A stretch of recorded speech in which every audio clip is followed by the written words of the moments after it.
Well, hello everyone, and good morning. Well, not even good morning, but for some, maybe it is. Welcome to this day's webinar of the SpeedAdmin Academy series. As you all know, this episode will be all about the technical stuff behind how to create video content.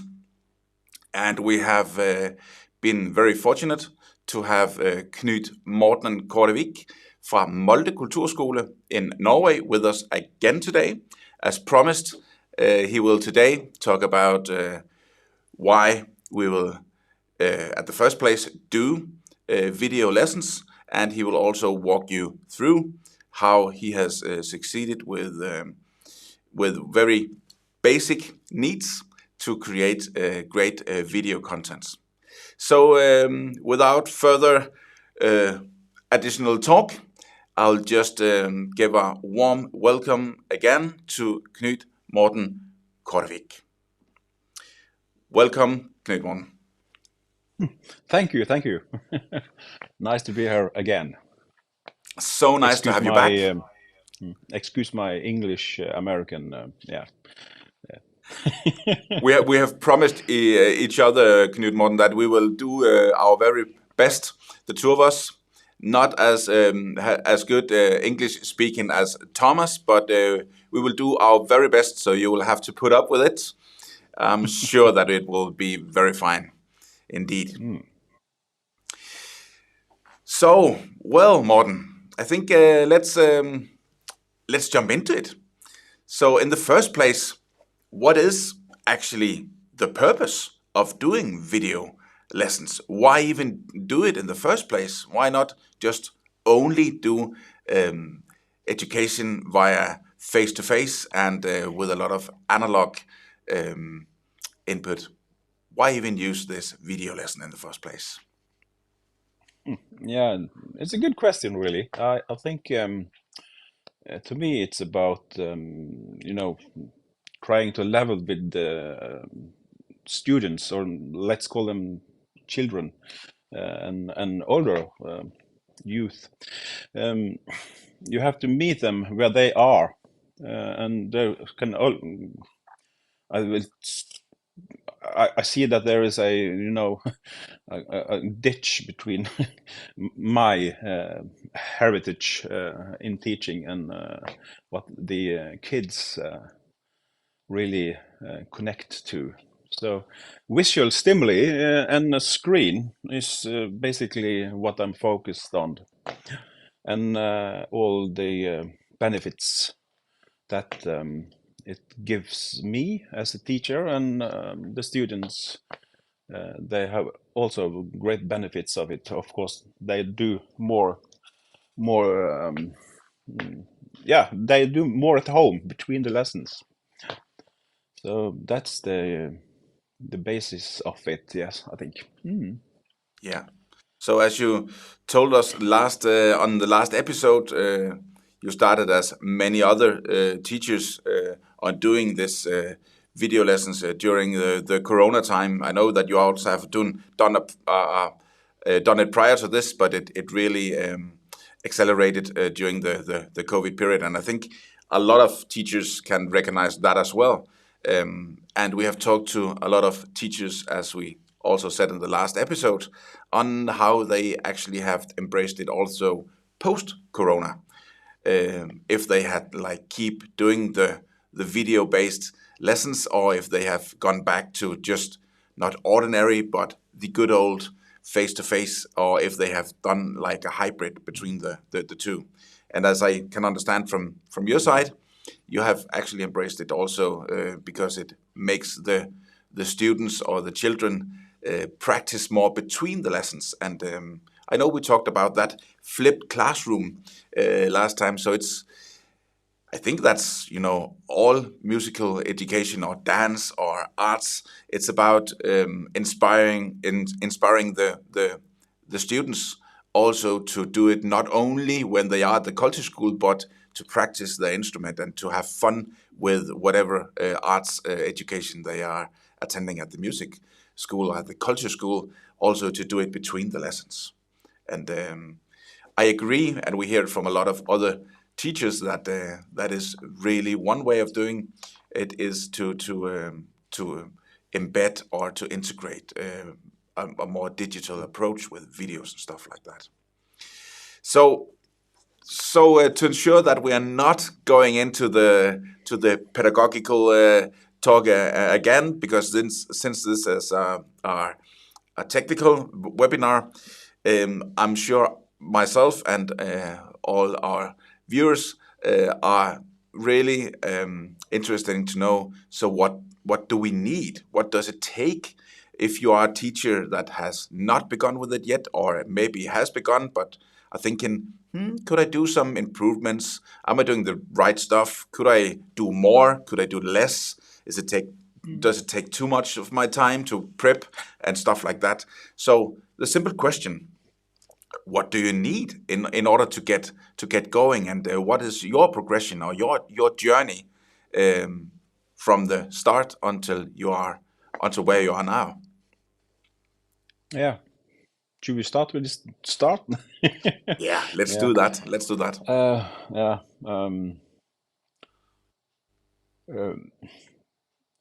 Well, equipment-wise, I'm not sure how to start really. So, but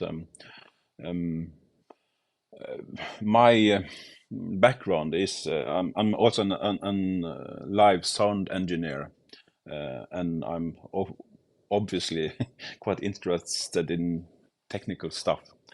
And I've been trying to make content for enhancing the teaching of my children, my students. Sorry, not my children, but my students. And to me, it is about using what you have, what equipment you have.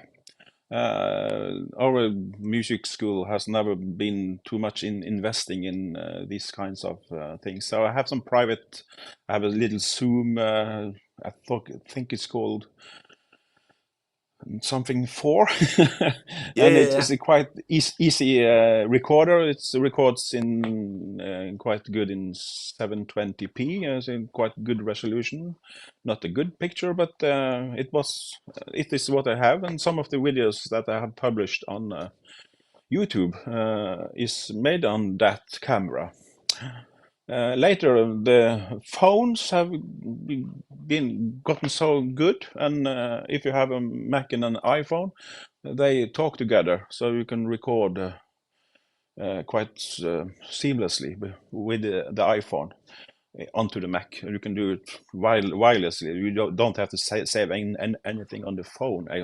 Even it's more a little bit more tricky, but I use the software that was included with the Macintoshes. So I try to keep it as simple as possible. I use the audio from the camcorder or the iPhone. The video we will show you now is me playing. The sound for me playing is from the video from the phone, an old phone as well.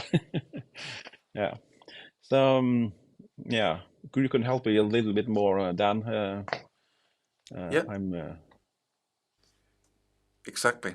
So so as we have done the prep for this webinar, we talked a lot about your progression. So as you said, you started very simple and easy, but since you're also like this really tech guy, we have gone through your educational room, and I know that we can shift to another camera angle in a minute, where you have your phone, where we can go through your education room as well.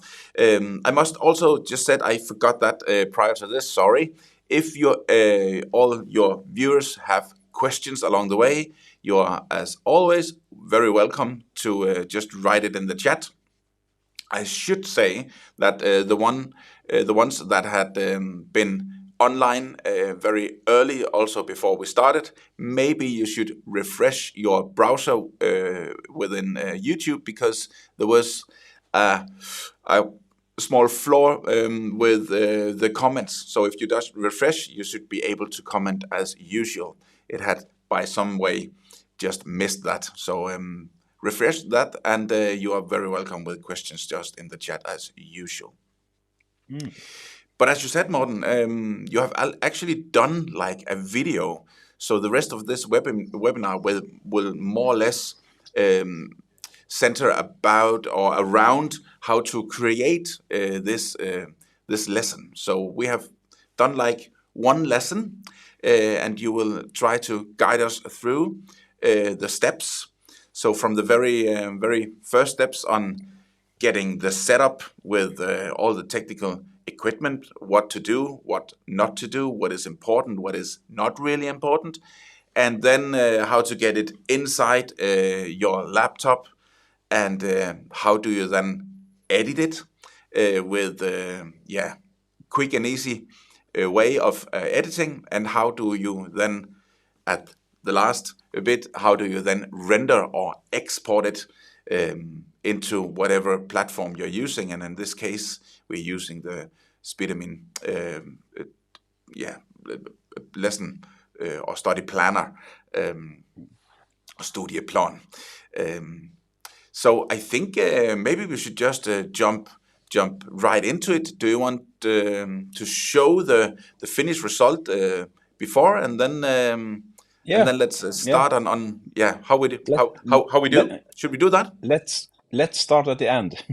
Yeah, exactly. So we'll show you now the result, and then we will guide you through how Knut Morten actually got the result. So I'm just changing here to another view, and then you will see a video. It's about 50 seconds long. So after that, we will return, and Morten will guide you through. So here you are.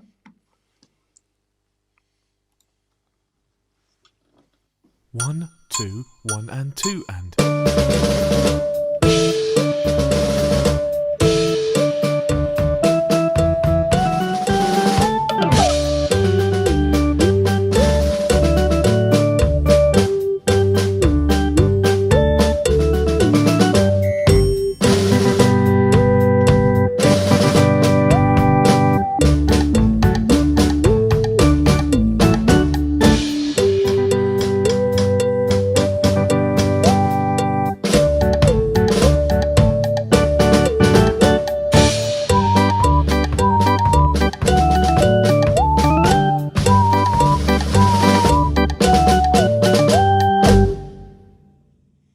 Da-da-da!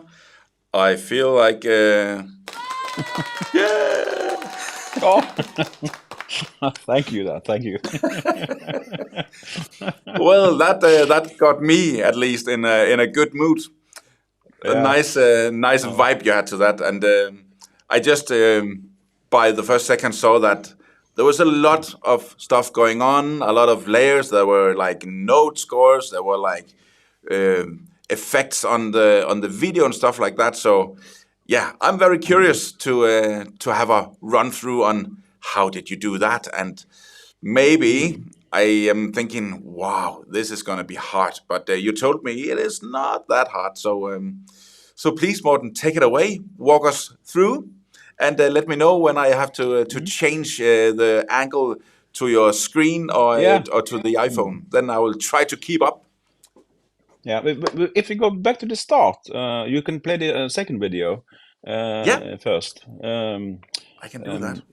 Then I could talk a little bit about the equipment, placement of camera, we call it utsnitt. What you want to catch, lighting and decorating. So if you play the video, I can. I think it's quite short. It's about 40 seconds or something like that. I think it's 1.5 minutes, but we can see it. Oh, no problem. Sorry. No problem. I will shift it, and then we will see that as well. Yeah. And you can move your cursor a bit. Yeah. Yeah, I can do that. Yes, this is the wrong video. There you see it. We shouldn't do this stuff at night. But this is me recording. You can see. Okay, then we will have to do it otherwise. It's the wrong movie. It's a wrong movie. Okay, Yes, sorry. I made a nice one You where made a I nice one. really Well, maybe I if hadn't you that nice one. change to the other Ah, camera, I I have it can here. Sorry. try to. I have this one. Oh no, that's the long one. I'm sorry. This is really not Morten's fault. It really is. This is me, or this is because I'm not updated here. Let me Maybe you could see, find Morten. it in one of the other folders. Exactly. This is short one. I have a long one here. I think this is the shortest one. Let me see why. I'm very sorry that I. It's from 25th of September. Vise utstyr, montering, plassering.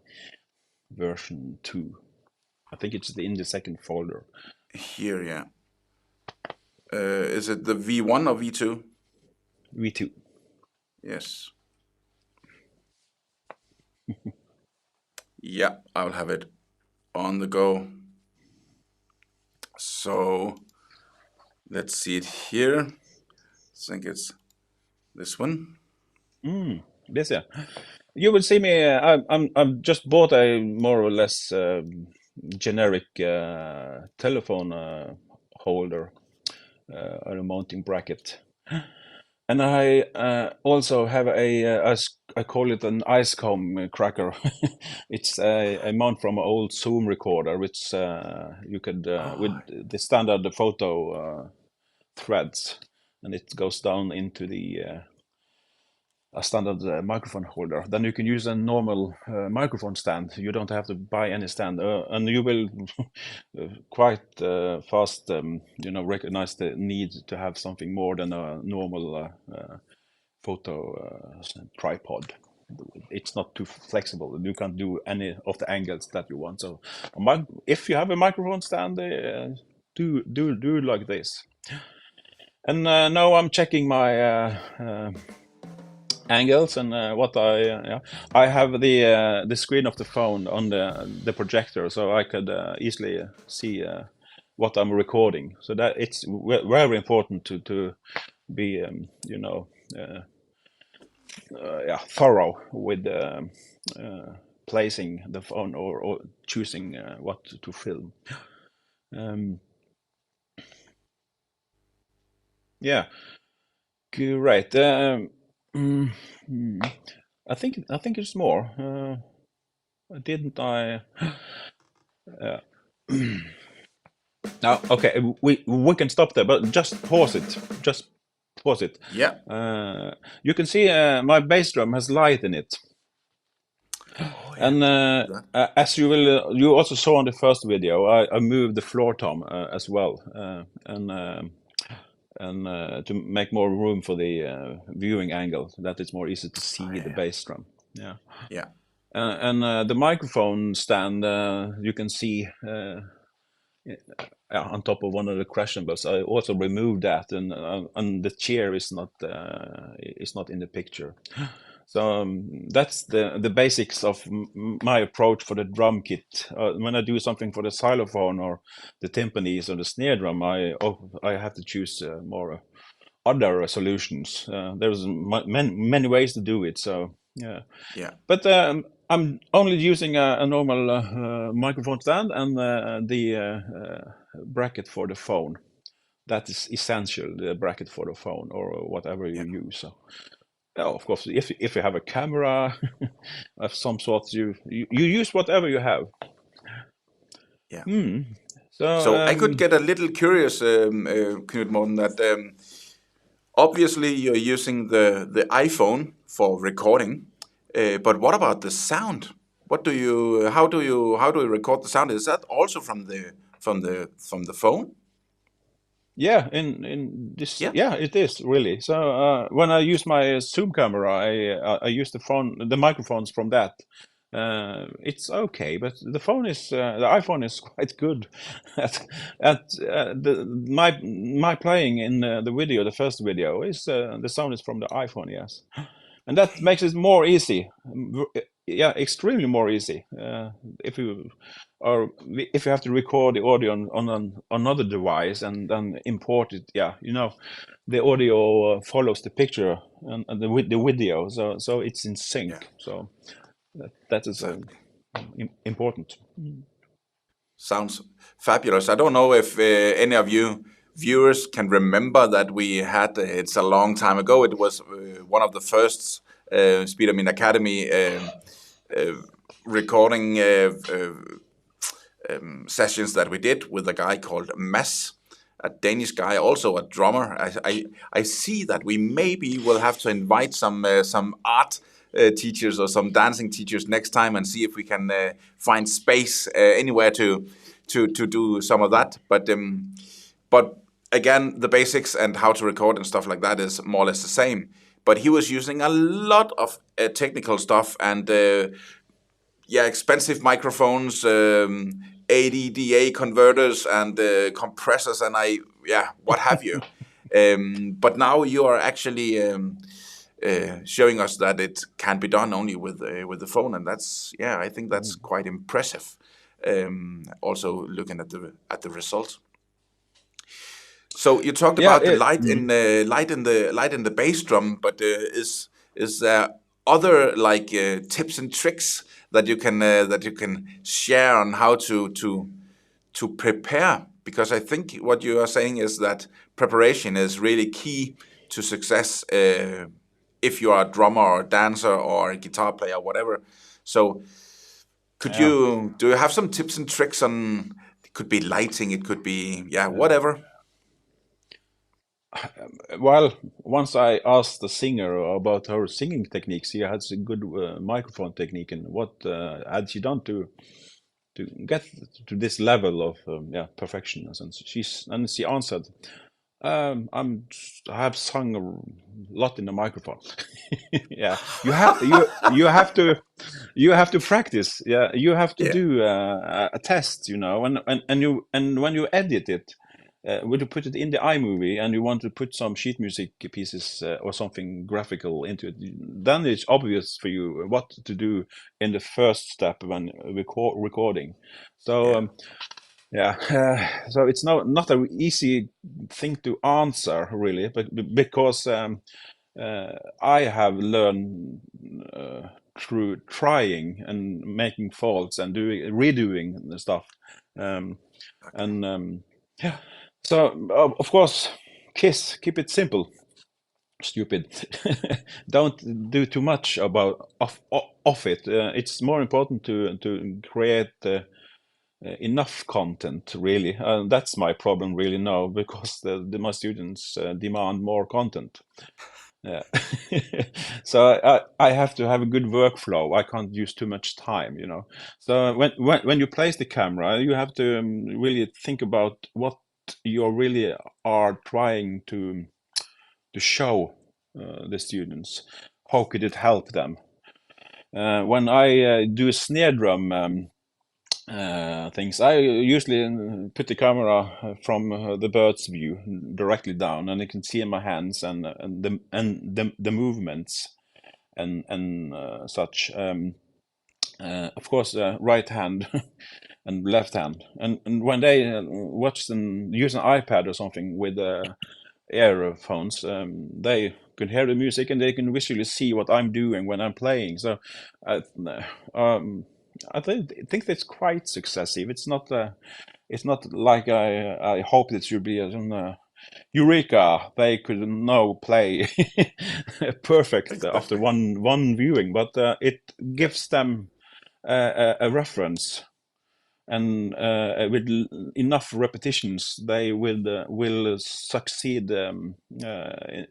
More greatly than not with a video, just with a normal sheet music paper or a book. So and that is why I do the videos in a manner that is supposed to inspire them colors, movements. I try to do some other larger than life tricks. So that is why it's colors in my clown movie, and I have used a what you call it, a comic filter on the video. Like a cartoonification or yeah. whatever. Yeah, that's fun. Yeah, I would like to ask the audience if they maybe have had any experiences, or if you out there had any experiences like you. Maybe they are in the middle of like a frustrated situation where they can't get the light right, or they can't do whatever, or if they just want to have some advice on how you do things, then you are, as I said earlier, very welcome just to ask the questions in the chat. Of course, also if you are re-seeing this after we have been live, you are as always welcome in the support. Just write us and say, so you had this, Knut, Morten, could we get in contact, or could you maybe facilitate whatever? Then call us. Then we will try to see if we can help you, or maybe you have some good ideas for future content to this SpeedAdmin Academy as well.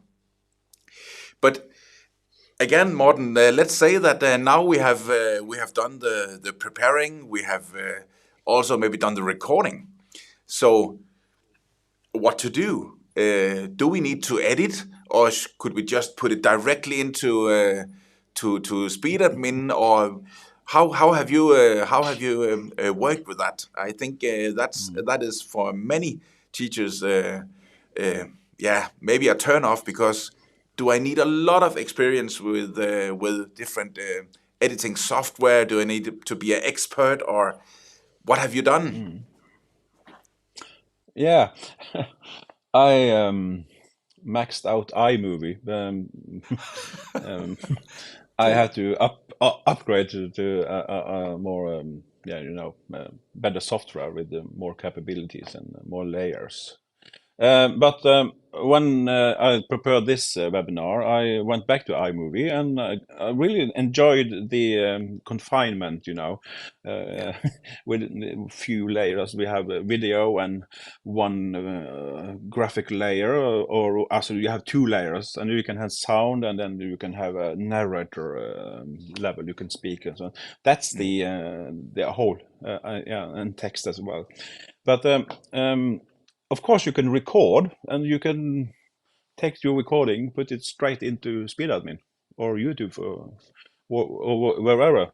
But the dilemma is that you always have some tailing on the front and in the rear of the video when you are pushing record and you are looking and you are going. So in some manner, you always have to trim the start and the end. And to do that, I think you could do it in the video or the Photos app on the phones, and you can trim it and then save it, and then you are, if that is what you need, brilliant, So and on the iPhone, and I think also on the Android, you have of course you have iMovie on the iPhone and the iPad as well. And you can work there as well. There's some more limitations, but it could you could be creative and make good content there as well. So you don't have to transfer the recording from your phone to your PC. You can do it on one device these days. But I'm showing the version the way we film it with the phone, and we import it into iMovie. We have a sheet music one, which we take sections out of as small pictures and glue into the video, and we have the sheet music, of course. So that is the approach we are doing today. Fantastic. Well, are you keen on showing us some of the workflows, or revealing something there, maybe? Yeah, me and Dan, we attempted to make this work live, but we came short. So after spending too many hours trying to make the technique work, we ended up me recording the iMovie session. And I think it's about 10, 12 minutes long, and I think we could start a video, and we will talk onto it, up on it, and we can pause it, and we can continue. So I think it's like 15 minutes or something like that. Yeah. And this is the edit of the movie that you saw first. Yes. So, so what you're seeing here is me making a new project in iMovie. And the first thing you have to do is to bring in some content, and I'm using the drag and drop method. So I have a couple of Finder windows ready. You have the content in the downmost, downmost. That is good English. The timeline window. Yeah, and we are pulling in first the video, and then I have the recording without the drums. And now I'm just trying to make the sound from the recording, my recording, to sync with the accompaniment. So, and to do that, I zoomed in, and the sound is visual on the audio track and the video track. So, next is sheet music. I wanted to use lines. I call them lines of sheet music, and I'm using the built-in function in macOS. It's Shift, Command, and 4, and then you can draw a line around the area that you want to make a copy of it. And by default, it will save to the desktop. And I'm just pulling it into the timeline in the video. And now it's and as a cut-in, or it's called in-clip in Norwegian. I don't know the English term, but we are changing, we are marking it. We are clicking on it to select it, and then we could define it as a picture-in-picture that I could resize and make. So then it won't take up all the picture. Now it's important when I recorded that I didn't that I left room for the bass drum pedal, so that it's not covered.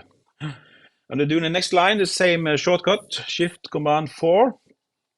And I'm doing a section, and it's scoping, and it's putting the file directly onto the desktop. So that is my other Finder window.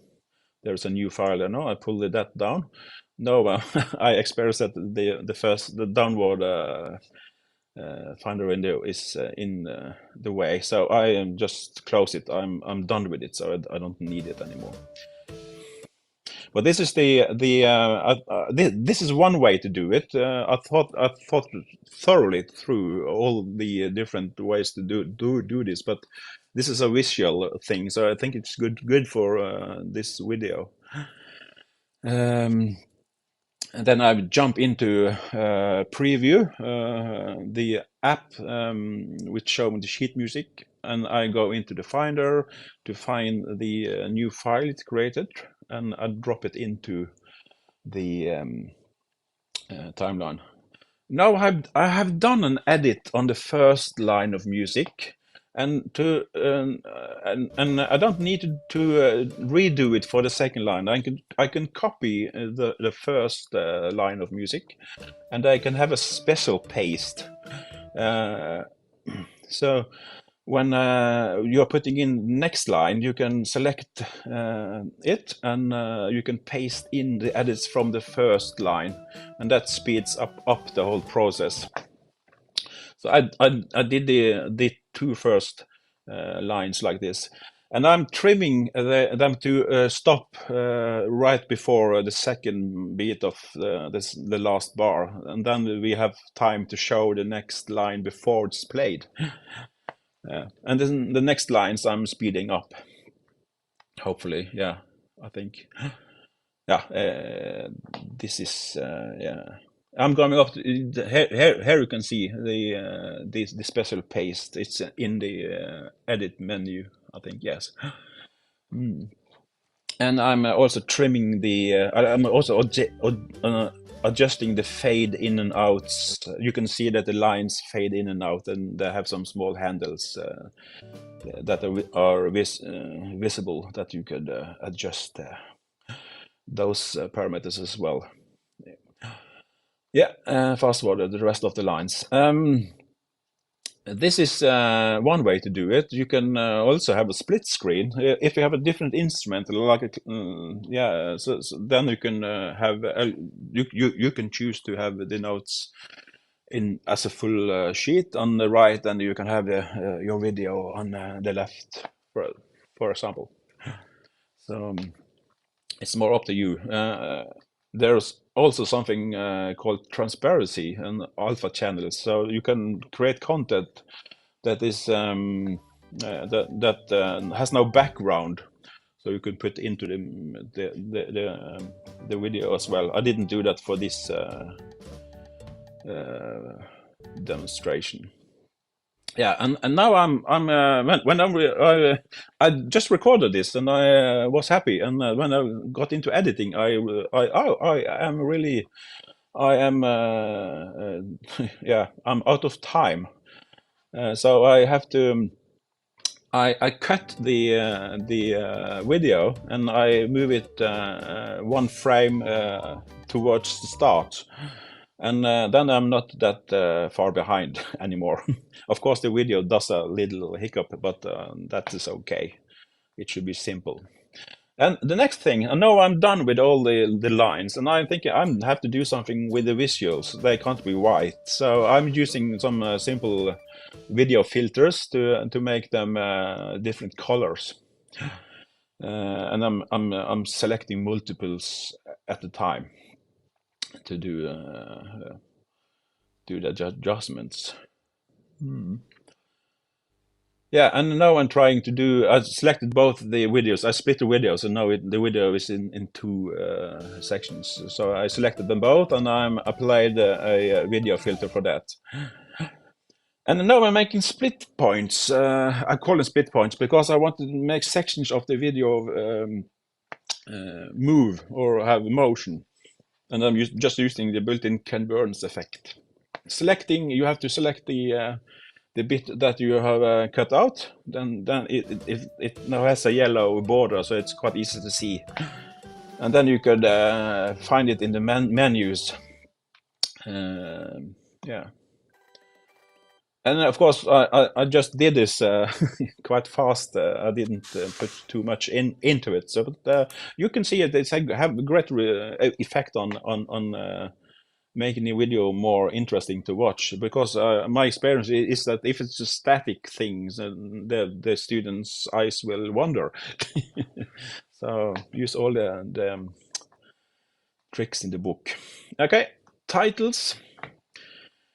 We are just using a standard one. This has 3 lines, and you can choose to have something there and or not. So you will see sometimes I use the downwards, and sometimes I use the three lines in the start. And yes, I'm doing the same at the end.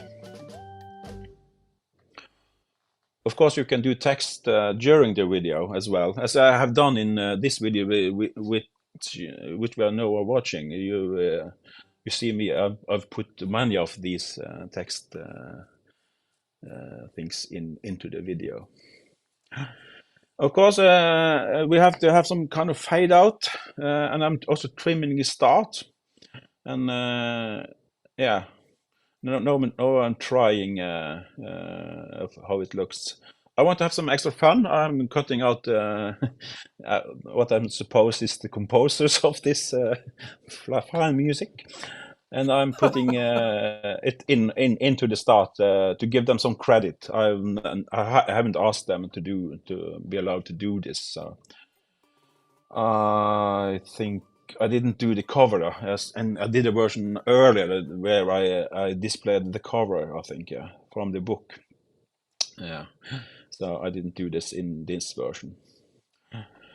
Okay, the video is ready, and I'm exporting it for study planner. Yeah, for some more time, you have to limit yourself to 100 megabyte file size, and that is quite easy in iMovie. You just define which size it should have. So, and now iMovie is compressing it. I just jumped into Study Planner and I'm making a new lesson. And as you can see, I'm using the drag and drop method. I take the file and put it in the lesson. This is fast forward. It does not go that fast in real life. And then we can have a... Sorry, Dan. That's okay. Yeah, and here is the finished result.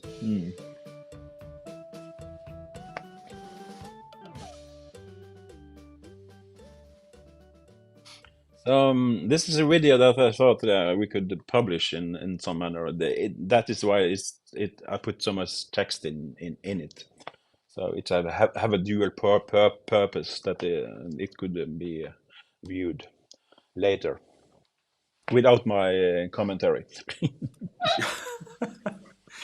And I'm sure your commentary are really appreciated right now, Knut Morten, because even for me, working in the studio here in the Sandhøj office of SpeedAdmin, it went quite fast. So as you said, this has taken you many hours to get that experience and to get the workflow going. But again, you can view this video again and again and again. You can even slow it down if you're viewing it on YouTube. Pause. So you have to pause it. Yeah. Exactly. Pause it and it's just showing what is possible and into maybe it's a bit advanced, but I hope it's not putting anyone off trying. The easy thing you can do is trimming the edge and cutting out pieces that you don't want. It's cut, paste, split. I think it's called blade in English. Trim. Of course, you have to spend some time if you have no experience with video editing. And of course, there is a million tutorials on YouTube, but if you're going to use those, you have to spend some time, trying and picking the right ones for you. So, yeah. Well, I think that was fantastic, Morten. It was, as you said, you have moved from the advanced software that you're normally using. I think it's Final Cut, right? And then you're moved back to iMovie, which is, if you are a Mac user, it is actually included when you buy a Mac. I saw, or I recall when we talked earlier that you also had a suggestion on a software if you are like a Windows user. Maybe you can just name drop that if you have some recommendations there. Yeah, in preparation for this webinar, I have a PC as well, a Windows 10 PC, I think, yeah. And Windows have just released a new video editing system that they call Clipchamp. And I tried it, and it resembles, it's quite similar in many ways as what I show in the video. And I think you have possibilities there as well. So if you're a Windows user or you have an Android phone, you can do this, I think, without spending any extra money. You can get started, and then you can decide after trying if you want to advance to do more. So I just got my boss to buy me a quite expensive Mac. So, Wow. so I'm pushing it. So, but I think I'm going to stay with the phone really to film, but because it is too much equipment. You know, you have all the stands and cables and the memory cards and when you are doing many videos, you produce a lot of data, and the data needs to be stored, and that is we shouldn't really talk too much about it because it could put some off doing this stuff. But Exactly. keep the videos short. Don't use 4K. Use 1080p or even 720p if you are able, especially when you export for the 100 megabyte compression in iMovie, when you reduce the file size. So if you have a 4K video that you want to reduce it, just make it 720, and that's good enough for the use, and then the SpeedAdmin servers won't struggle. No, Yeah. and you're right. Right now we have this limitation of 100 megabyte, which is in our world right now very, very small if you have like live pictures or videos. I think on the last webinar, which Thomas and Carsten did with the new SpeedAdmin Play, we are actually pushing that limit really far. We are going over 1 gigabyte.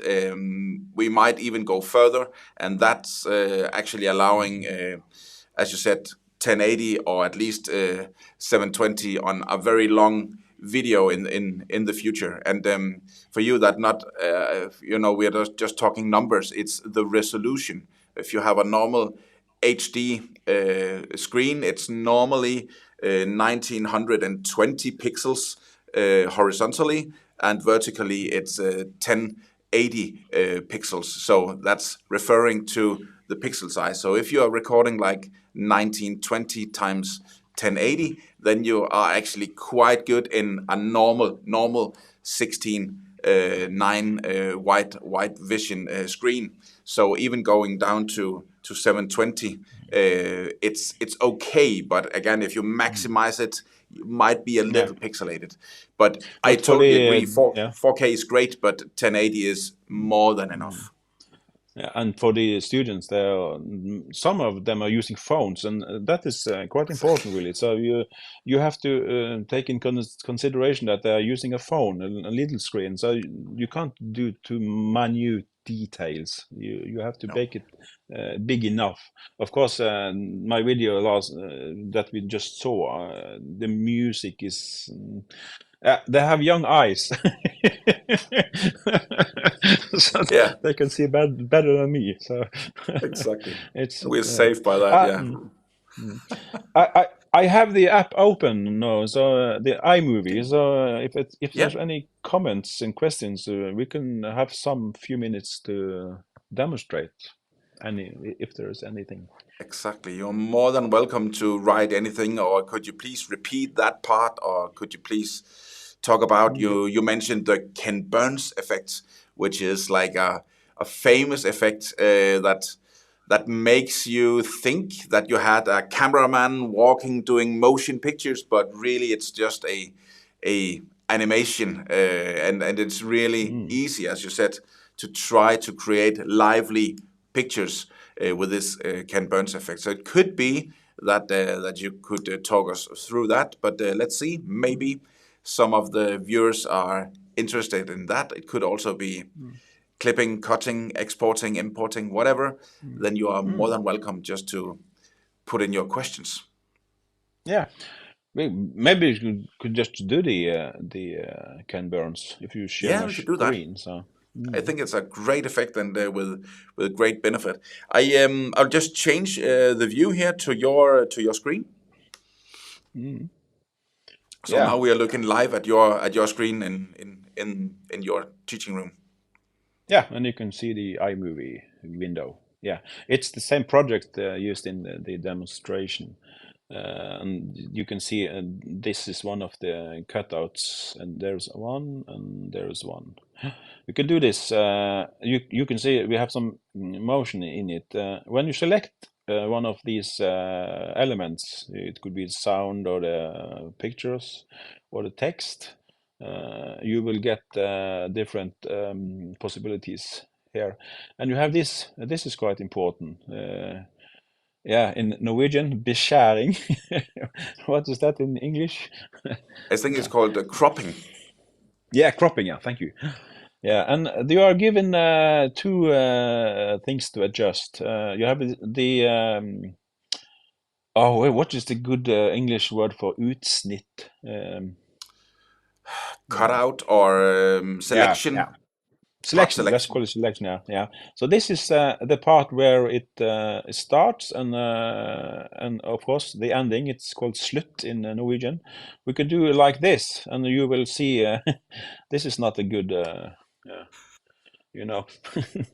Yeah, so that was quite extreme then. So what I did, I select the bit, and I select this, and you have to have a plan. I saw that I did a kind of the same on all the moving parts.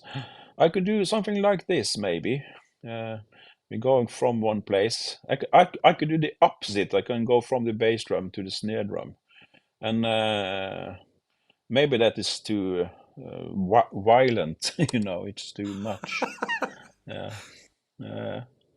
No. Okay, and then I'm back. Yeah. So yeah. So that is the Ken Burns thing. You have some possibilities as well with the other elements, like the pictures. You can do. Let me try. You can do. This is some keyframing. We can put in points in the timeline to define sizing and movement. So if I do one here, I have to double click, and I do one frame there. Oh, no, it's here, yeah, of course. I can do one here. Something like that. No, oh, sorry, wrong. Yeah, and I do one more here. And I could do a zoom in. I think, yeah. Yeah, so you have some possibilities of moving things. Not the video, but the video you have to use the Ken Burns effect, and you can use the keyframes for other objects like Exactly. these pictures. Yeah. Exactly. No questions. Maybe you have one question more, Dan, and then we can put an end to Yeah. it. Yeah, I totally agree. The Ken Burns effect is like an easy way of not coping with the keyframes, because keyframes can be it can quickly be really advanced. But as you said, you can do the keyframing with a lot of adjustments. It could be the sizing of an image. It could be color scale, it could be focus, it could be a lot of elements that you can keyframe. And keyframe is really, as you said, is like, give me a result or give me a statement of parameters at this point, and then change it to this settings of parameters at this point. And then it would like fade in, or it would envelope or develop that change in parameters between the 2 points. And you can do... Yeah. Then we have to stop. We weren't supposed to talk about these things. No, you're right. We're putting off the audience. Keep it simple. Yeah, it could be. But again, saying that this can really progress, as you also said, like doing out of the box stuff, and as where you are today, doing the standard features within iTunes is, really sufficient, and is like a great way of getting started. So I totally agree. And we can I can put in there as well GarageBand. It's also included on the Macs. I use it all the time. I also use the big brother, the Logic Pro, but I often start in GarageBand because it's more, contained. It's not that all the possibilities. So I do some of my music there, some recordings if I need, and I could edit them and make a basis for a video. So. And I also use the MuseScore when I do sheet music myself. For this video, I used from a book, so I just took a picture with my phone. I didn't scan it. I just put it on a note stand and did a picture as a PDF. Yeah. Well, one thing we haven't really seen, so maybe myself and some of the viewers would like to maybe have a glimpse behind the scenes, to see if by chance you have anything. Well, we showed you showed us the video that you are doing for prepping the angles and stuff like that, but again, just to mention that you are not in a really great professional studio. You have actually done this by quite simple means on your teaching room, or in your teaching room at the school. So maybe if you would like to just show the simpleness or the simplicity of how you are actually set up with your phone and your laptop, and it's not fancy thing with a TV studio or something. It's really done with like an everyday approach. Yeah. Should I stop my sharing then? No, I can just change here. Yeah. So now you I are have changing to changed the other camera. Yeah. Yes. Can you see the lamp? No. Ah, good. That's supposed to be outside, out of view. I have this. You can see it now. Yeah, we can. Yeah, it's a normal desktop lamp, and I'm using it behind the bass drum to make more light. And I also use it for a clip-on microphone for the bass drum. So what you see is how I teach normally. I have my drum kit and the students on this. You have mics on the bass drum and on overhead. I place my mic like I can talk into it as well, and we use headsets for protecting our ears. And I have compression on the overheads and the bass drum, so the mic, so it's not getting loud, and some reverb. And I used a video projector for showing the video, the content. I'm showing the study planner for each student that they can see. So we are all relating to the study planner and the lessons given there. So we use the same, and I use the same in my classroom, and as they are able to do at home. Some of them have electronic kits, then it's simple to connect the audio and mix it. Some other, they have acoustic drums, then they have to use headphones to hear the music. So yeah, I'm also doing things in Logic. So we are playing the music with the sheet music on, and I can adjust the tempo of the song. I just started doing that, so I'm trying to put one video out. I'm preparing one now, and have a very good results with it. So that is screenshot of screenshot. I'm recording the screen. I just using QuickTime Player, which is built into the Mac, and I'm doing recording. It's a bit tricky that you have to use. I use the Caster app to make the sound from Logic or GarageBand. If you use GarageBand, you can record with sound into QuickTime Player. Maybe we should put out something like that as well. It's quite important, really, when you produce content, is to be able to record your screen and the sound from the application without having an external recorder. You can do it in the box, on your Mac. Exactly. Yeah, and I have a projector, and I have a docking station with power, and I have one USB-C. It's going also to the. I have a small mixer, digital mixer, also on USB, and it's like a sound card. And I have flowers. That is important. Really important. Plastic ones, but my students ask me, "What is the purpose of those?" You just made it a purpose. I tell them. Exactly. Yeah. Oh, So, that's is there any fantastic. questions? Yeah, any questions about um, Well, it this? really don't seem so, but it could be that there is some coming in here at the very end. Otherwise, as we said earlier, you are mostly welcome to share your opinions, comments, questions afterwards.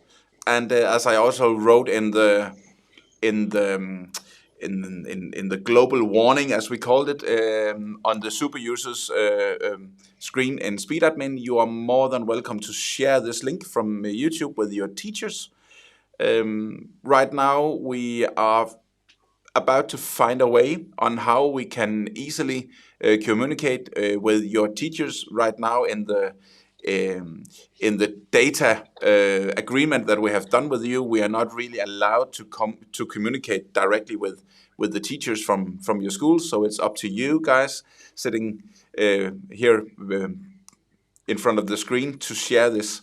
But we hope in the future that we will do a channel and where we can do like a direct connection with your teachers where they can sign up for all these academy events in the future. So please let them know and get back to us if you have any comments or want something like dug a bit deeper into some details. And as you said, Morten, I'm sure we will go back again visiting you. Also considering now you are using this logic on the sheet music. We have also talked about how to motivate your students by playing to, yeah, you can call it backtracks or like real music, and the setup that you have actually is able to, when you have the headphones, you're able to mix different things. And I think we will do an episode of how to do that also in the future. I think it's really exciting, and I really fancy that you have done it so simple. And I say simple because I have seen solutions similar to yours that are everything else but simple. So Yeah, applaud to that. it's a very important health perspective. We have to protect our hearing. So Yeah, really. I could do 3.5 hours of teaching Yeah, and be quite unaffected, really. exactly. I couldn't do 1.5 hour without the headphones. No. So yeah, it's I think you have a point here. So it's like winning on several levels, both the protecting the hearings and also, as you said, you put some effects on. It's maybe sounds more like on a record. It's it makes it maybe more fun. Playing is also like a psychological part. You need to feel good. You need to sound good. So I think we will do that in the future as well. I think it's a really interesting perspective on how to educate one. not to make a big discussion out of it, but it's an artificial way to play music. All this playback tracks and such, but you can't get away from it. But to me, it's quite important to use it to motivate the students to do stuff. Of course, we haven't got all the resources to make them play together all the time as well. But and of course, we are cheating. We are putting them onto the top of the line, playing with the greats. And Of course. the reality is that their level of playing is not there. But No.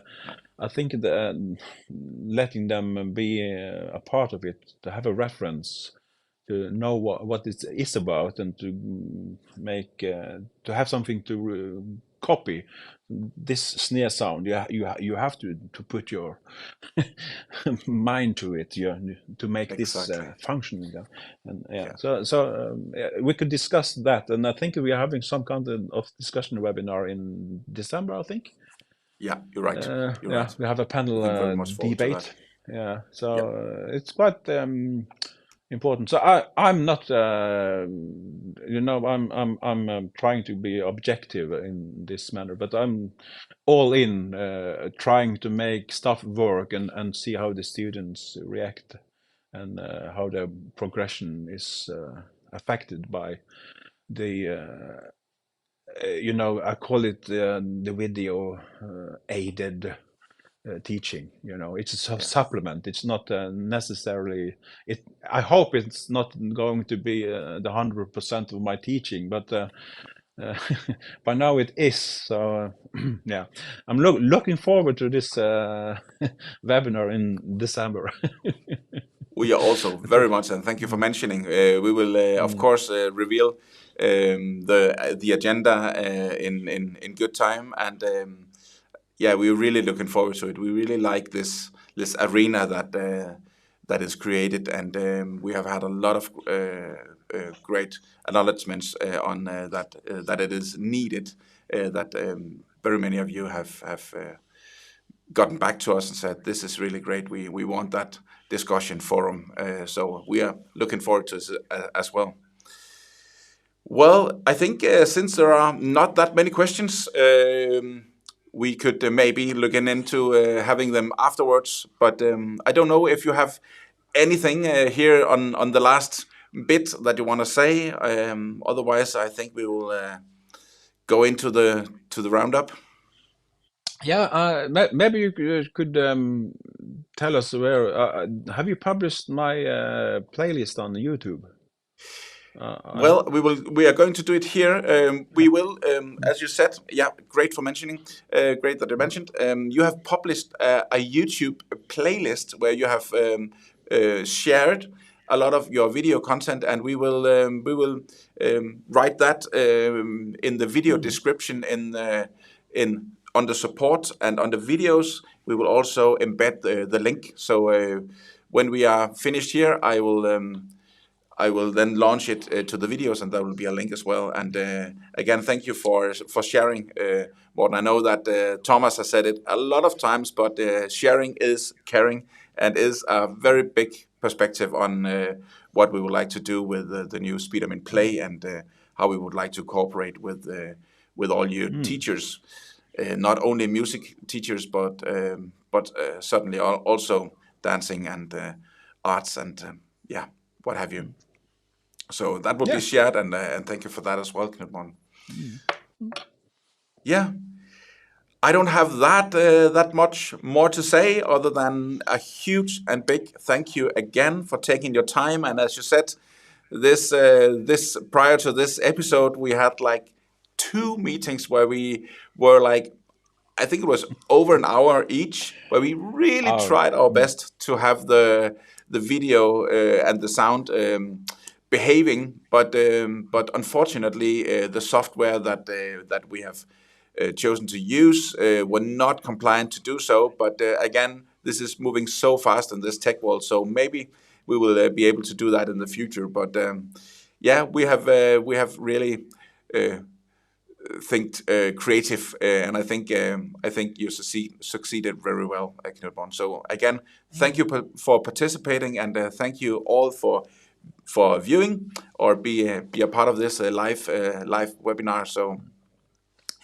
I just want to wish you all a great weekend, and remember to have fun, and see you in the next episode. So thank you so much, Morten, and goodbye from now. Bye. See you in the future. Bye.